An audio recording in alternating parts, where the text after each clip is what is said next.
You're 3 days old, lying naked on a stone slab in Sparta, and a council of wrinkled old men are deciding if you're defective merchandise or future killing machine material. One elder pokes your ribs like he's shopping for fruit at the market. Another examines your legs with the enthusiasm of someone inspecting a potentially lame horse. Bit scrawny, one mutters, squinting at you like you personally offended his ancestors. Might be weak. Your father stands there sweating more than he did during his last battle, desperately hoping you pass this twisted baby inspection because the alternative involves a cliff, gravity, and a very permanent solution to Sparta's no returns policy on substandard infants. Congratulations, you barely squeaked through. Welcome to ancient Greece, where your entire childhood is basically one long audition for a role in humanity's most violent theater production. If stories like this pull you into the past and make you think about how brutal history really was, hit that subscribe button for lasting legacy. We're diving deep into lives that shaped civilizations, one uncomfortable truth at a time. Your mother gets exactly 7 years with you before Sparta decides she's done enough damage and it's time for professionals to handle your education. These first years are deceptively pleasant, relatively speaking. You get to sleep indoors, eat actual food, and your biggest concern is whether the family goat will eat your tunic again. Your mother tells you stories of brave warriors while braiding your hair, probably trying to mentally prepare you for what's coming. She knows. They all know. But nobody talks about it directly because that would ruin the surprise, and Sparta loves its surprises about as much as it loves not dying in battle. Your father occasionally takes you to watch the older boys train, and you think it looks kind of fun until you notice one kid limping with what appears to be a freshly broken arm that nobody's bothering to set properly. Builds character, your father says cheerfully, which is Spartan code for, yeah, that's gonna be you soon. You're too young to understand that you're basically watching a preview of your upcoming nightmare. At least the food at home is decent. Enjoy it while it lasts, kid, because Sparta's culinary future for you makes prison food look gourmet. Then comes your 7th birthday and oh boy does the party suck. Instead of cake and presents, you get a one-way ticket to the agoge, which is ancient Greek for systematic childhood destruction program. Your mother braids your hair one last time, her hands shaking slightly, trying not to cry because Spartan women don't cry, they just develop extremely elaborate coping mechanisms. Your father gives you a stern lecture about honor that you're too terrified to actually process. And just like that, you're marched off to the barracks with a group of other 7-year-olds who look about as thrilled as you feel. The barracks smell like feet, terror, and what might be last month's forgotten training sandals. Your new home is essentially a military dormitory designed by someone who thought comfort was a sign of moral weakness. You get a thin blanket that provides roughly the same warmth as a confident thought, and you're sleeping on reeds that poke you in places you didn't know could be poked. Get comfortable, an older boy sneers, which is hilarious because comfort just filed for divorce from your entire existence. Your first lesson in Spartan education? How to be constantly hungry. They feed you just enough to keep you alive but not enough to actually feel satisfied because apparently being perpetually starving builds character. That phrase again. You're starting to suspect builds character is Spartan code for, we're going to make you miserable and call it pedagogy. The food they do give you is this black broth situation that tastes like someone boiled regret with a side of sadness. Even the instructors won't eat it, which tells you everything you need to know about Spartan cuisine's position on the culinary spectrum somewhere between barely edible and why is this still a thing? But here's where it gets interesting. Since they're not feeding you properly, they actively encourage you to steal food. Yes, you read that right. Stealing is not just permitted, it's basically part of the curriculum. There's just one tiny catch. If you get caught, you're punished brutally. Not for stealing, mind you, but for being bad at stealing. It's like a twisted cooking show where the secret ingredient is crime and the judges beat you with sticks if your presentation is sloppy. You watch an older kid successfully swipe an entire wheel of cheese from the market, and he's praised like he just won an Olympic medal. Then you watch another kid get caught stealing an apple, and the instructor whips him so hard you can hear it from across the courtyard. That's for getting caught, not for stealing, the instructor explains, which is somehow worse. Welcome to Sparta, where the education system is essentially teaching children to become excellent criminals with really good operational security. Your first attempt at food theft goes about as well as expected, which is to say, catastrophically. You try to steal a fish from the market, but you've got the stealth skills of a drunk elephant. The fishmonger spots you immediately, shouts loud enough to wake the dead, and suddenly you're running through the streets of Sparta with half the market chasing you like you're the entertainment for the day. You managed to escape, but you lost the fish somewhere around the third corner, so now you're just hungry, exhausted, and the other boys are laughing at your spectacular failure. Maybe try something smaller next time, suggests Cleamines, a kid from your barracks who seems to have actually figured out this whole stealing thing. Like Brett. Fish are too floppy. They betray you. This is the kind of practical wisdom you're learning instead of, say, reading or mathematics. Your education priorities are basically how to steal food without getting murdered, followed by how to murder people without getting caught, with a light sprinkle of maybe some basic reading if there's time, but probably not. The physical training makes the hunger look like a vacation. Every morning before dawn, and Sparta takes before dawn very seriously, we're talking still dark outside where we awake a clock, you're running. Not jogging. Running. Like your life depends on it because according to your instructors, it eventually will. Your 7-year-old legs feel like they're going to fall off, and you're pretty sure at least 3 kids actually do lose consciousness during the morning run, but that's just Tuesday in the agoge. Then comes weapons training with wooden swords that somehow hurt more than you'd think should be capable of hurting. Your instructor, a scarred veteran named Aristodemos who looks like he ate nails for breakfast and washed them down with vinegar, has exactly zero patience for weakness, crying, or basic human limitations. My grandmother fights better than you, he roars at a kid who's literally 8 years old. And she's been dead for 6 years. You're starting to think Spartan instructors take a special class in creative insults and aggressive motivation techniques. You're paired up for sparring, and your opponent is this kid named Brasidas who's built like a small ox and has the charming personality of a rabid wolverine. He immediately punches you in the face with his wooden sword, which you're pretty sure is in proper form, but the instructor just nods approvingly. Good aggression, Brasidas. He points at you, stop bleeding on the training ground. It's distracting. You're beginning to understand that Spartan definitions of acceptable training conditions differ wildly from what most civilizations would consider basic human rights. Winter arrives, and Sparta's brilliant solution to cold weather training is to give you absolutely nothing extra to wear. That thin tunic you've been sporting? Still your only outfit, now with bonus frostbite potential. Cold makes you tough, the instructors say, which is what people say when they're warm and you're not. You're sleeping on those same pokey reeds, now with the added excitement of wondering if you'll actually freeze to death overnight. Spoiler alert, you don't, but it's closer than you'd like. Some kids try to make extra blankets from stolen wool, but that gets discovered and punished because apparently suffering builds character. That phrase has now appeared in your life more times than actual food. One particularly creative kid tries to sleep next to the other boys for warmth, and the instructors separate everyone because heaven forbid Spartan warriors learn the power of friendship and cooperative body heat. Warriors sleep alone, they declare, which seems like a weird hill to die on, but nobody's asking your opinion. The stealing curriculum intensifies. By age 9 you're expected to be a competent thief, which is a weird thing to have on your ancient Greek resume, but here we are. You've graduated from fumbling fish theft to successfully swiping bread, olives, and once, in a moment of desperate hunger, an entire roasted chicken that you had to share with 6 other kids in your barracks. You're still getting caught sometimes. The punishment whippings are now just a regular part of your weekly schedule, like mealtimes, except more painful and with less food. There's this one legendary story the older boys tell about a kid who stole a fox cub, hid it under his tunic, and when he got caught by an instructor, he just stood there letting the fox claw his stomach to shreds rather than admit he'd been caught stealing. He died from the injuries, and somehow this story is told like it's inspirational. Now that's dedication, the boys say admiringly. You're thinking it's more like, that's absolutely insane, but you keep that opinion to yourself because questioning Spartan logic is a fast track to extra punishment drills. Your 10th birthday passes without celebration because Sparta doesn't believe in birthdays, participation trophies, or joy. What you do get is an increase in combat training intensity. Now you're fighting with actual bronze weapons, which is exciting for about 30 seconds until you realize bronze weapons can actually kill you. Your first sparring session with real spears goes exactly as well as you'd expect when you give deadly weapons to a bunch of malnourished, sleep-deprived 10-year-olds. Someone definitely gets stabbed, not fatally but enough that there's a lot of blood and screaming. The instructor's response? Walk it off. Spartan medical care is essentially, did you die? No. Then you're fine. There's one barracks healer, an ancient woman named Gorgo who has 2 treatments for every injury, wrap it in cloth or pour wine on it. Sometimes both if you're lucky.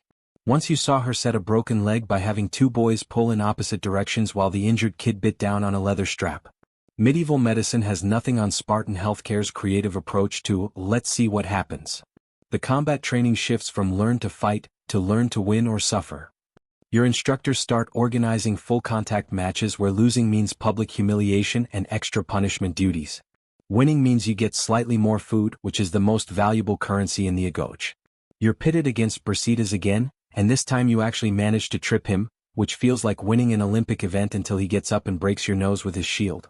The instructor calls it a draw and you both get punishment laps, which makes no sense but very little does anymore. But here's where things get really special. Around age 12, the instructors decide you're ready for the Krypteia training preparation, which is ancient Greek for, let's see how well you handle state-sanctioned violence. They start teaching you tracking, silent movement, and how to kill efficiently. You're 12. You should be worrying about whether the goat ate your homework, not learning 17 different ways to eliminate a target without making noise. The practice sessions involve sneaking up on the instructors, who are deliberately trying to catch you. Get caught, and you're doing punishment exercises until you can't feel your legs. Succeed, and you get a brief nod of approval, which in Spartan teaching methodology is equivalent to a parade and medal ceremony. You're getting pretty good at moving silently, mostly because the alternative is being beaten with sticks, which turns out to be excellent motivation for developing new skills. Then comes the ultimate test everyone whispers about, the survival trial. At 13, you're taken to the mountains with nothing. No food, no water, no weapons, just your tunic and whatever stolen supplies you manage to smuggle out. Survive for a month, the instructors say cheerfully. Come back stronger or don't come back at all. You're starting to think Sparta has some serious liability issues they're just ignoring. The first week is basically a continuous panic attack with occasional breaks for desperately trying to find food. You're eating things you're not entirely sure are edible. Roots that taste like sadness, berries that might be poisonous but hunger makes you brave, and once, a lizard that you're pretty sure was judging you before you ate it. The other boys are scattered across the mountains, all equally miserable, all pretending they're totally fine with this situation. You run into Cleomenes on day 9. He's built a surprisingly competent shelter and has somehow caught fish from a mountain stream. Trade you information for food, he offers, and you're so hungry you'd trade your future firstborn for a decent meal. He teaches you his fishing technique, you share your knowledge of which berries don't make you violently ill, and for a brief moment, you remember what human cooperation feels like before Sparta's system tried to beat it out of you. The survival month crawls by like a wounded animal. You lose weight you didn't have to lose, develop intimate knowledge of what starvation actually feels like, and gain a deep appreciation for basic things like shelter and not dying of exposure. When you finally stumble back to the barracks, you're sunburned, half-starved, covered in scratches, and the instructors greet you with, acceptable. Now drop and give me 50 push-ups. No, welcome back, no, glad you survived, just immediate return to the regular punishment schedule. By 14 you've transformed from that scrawny 7-year-old into something resembling an actual warrior, mostly through spite and survival instinct. Your body is all lean muscle and scar tissue, your mind is an interesting mix of tactical thinking and deep-seated food anxiety, and you've developed the ability to sleep anywhere under any conditions, which is perhaps the most practical skill you've learned. The final agoge tests approach. Full combat scenarios against the instructors, who are absolutely not going easy on you because Sparta doesn't believe in easy, or going. You're expected to demonstrate everything you've learned. Combat skills, tactical thinking, survival abilities, and most importantly, the capacity to endure absurd amounts of hardship while maintaining your composure. It's like a final exam except instead of failing a test, you fail at life. Your combat test is against Aristodemos himself, the instructor who's been making your existence difficult for 7 years. He comes at you with a real spear and you're very aware that, training accident, is a phrase that gets used a lot in Sparta. You manage to hold your ground, using every dirty trick you've learned from years of survival theft and street fighting. You don't win, nobody beats Aristodemos, but you last longer than expected and he actually cracks what might be a smile, though it's hard to tell under all those scars. You've stopped being completely useless, he grunts, which from him is basically a love letter. You've passed. You're now a full Spartan warrior at the ripe old age of 14, which means you get to graduate from child being systematically brutalized to adult who brutalizes others. Progress. Your first real battle comes faster than you'd like, because Sparta's constantly at war with someone, and fresh graduates are exactly the kind of expendable resources they love to throw at problems. You're in a phalanx formation, shield locked with the warrior next to you, spear ready, and absolutely terrified. All that training, all that suffering, and you're still just a teenager trying not to wet yourself as an enemy army charges your position. The battle is nothing like training. It's louder, bloodier, and significantly more chaotic. Your carefully learned formations dissolve into a grinding melee where you're just trying to keep your shield up and your spear pointed at anything that isn't Spartan. You see Cleomenes take a spear to the shoulder and keep fighting because falling in Spartan formation means getting trampled by both sides. You slash, stab, and somehow survive until the enemy breaks and runs. Standing in the aftermath, covered in blood that's mostly not yours, you realize something profound. You've become exactly what Sparta designed you to be. A weapon with just enough humanity left to follow orders. You're not sure how to feel about that, so you do what every Spartan does. You don't feel anything at all and start preparing for the next battle. Years pass in a blur of campaigns, battles, and brief periods of peace spent training for more battles. You're 20 now, a veteran of more fights than you can count, and you're training the next generation of agoge kids who look at you with the same terror you once felt. Run faster, you bark at a struggling 7-year-old, and you sound exactly like Aristodemos. The circle continues. But here's the thing about Sparta's system. It works right up until it doesn't. You've built the perfect warrior society, but you've sacrificed everything else. Your population is declining because you keep killing off your youth in battles and harsh training. Your culture is militaristic excellence and not much else. You can't remember the last time you heard music that wasn't a war march or saw art that wasn't a weapon. You're 35, which in Spartan warrior years is practically ancient. Your body's a collection of old injuries that ache when it rains, which is often. The younger warriors can still outrun you, but you've got something they don't: experience and the tactical knowledge that comes from surviving when you absolutely shouldn't have. You've become one of those scarred veterans the young boys fear and respect in equal measure. Then comes the battle that changes everything. You're facing a larger force, the odds are terrible, and the young king, who inherited his position, not earned it through the agoge, makes a series of catastrophically stupid tactical decisions. You watch the phalanx formation break, see warriors you've trained die because of incompetent leadership, and something in you finally cracks. In the aftermath, standing over the body of a kid you personally taught to fight, you finally say what you've been thinking for years. Maybe the Spartan way isn't the only way. The other veterans stare at you like you've grown a second head. Questioning Sparta? That's not what good warriors do. But you're too old and too tired to care about proper Spartan doctrine anymore. Your final years are spent teaching, but differently. You still train the agoge kids in combat because that's survival in this world, but you sneak in other lessons. How to think tactically beyond charge and die gloriously. How to value their lives as more than expendable weapons. How to maybe, just maybe, question whether 7-year-olds really need to be starved and beaten to become decent human beings. Some of the older instructors notice and disapprove, but you've got enough battlefield credibility that they can't easily dismiss you. You're not changing Sparta. The system's too entrenched for that, but you're maybe, possibly, planting seeds of doubt in the next generation's minds. Small rebellions matter when the system's this rigid. You die at 43, which is ancient for a Spartan warrior. No glorious battlefield death, just your body finally giving out from decades of accumulated trauma. Your last words to the kids you're training? The system will tell you suffering builds character. Sometimes it does. Sometimes it just builds suffering. Learn the difference. They stare at you confused, but maybe one or two of them will remember. They burn you on a pyre with your shield and spear, full military honors for a warrior who served Sparta for nearly 4 decades. The young warriors sing the old battle hymns, probably not realizing you spent your final years quietly undermining everything those hymns represent. Your ashes join countless other Spartan warriors in the communal burial ground, one more weapon that served its purpose and wore out. But here's the thing about Sparta's perfect warrior system. It eventually collapsed under its own weight.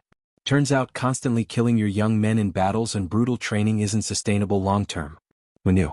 The society that valued military excellence above everything else eventually ran out of soldiers, defeated by basic mathematics and their inability to adapt. Your story, though? It survives in fragments, told by the kids you trained differently, passed down through generations who wondered if maybe, just maybe, there was a better way to build warriors than systematic childhood trauma. Sparta fell, but the questions you planted kept growing. Not bad for a kid who started life failing a baby inspection and spent his childhood stealing food to avoid starvation. You survived the unsurvivable, questioned the unquestionable, and died having made the smallest dent in the biggest system. In Spartan terms, that's basically a victory. If this journey through ancient Sparta's brutal education system made you think about how we shape warriors, leaders, and people, subscribe to Lasting Legacy for more stories of lives that challenged history's harshest systems.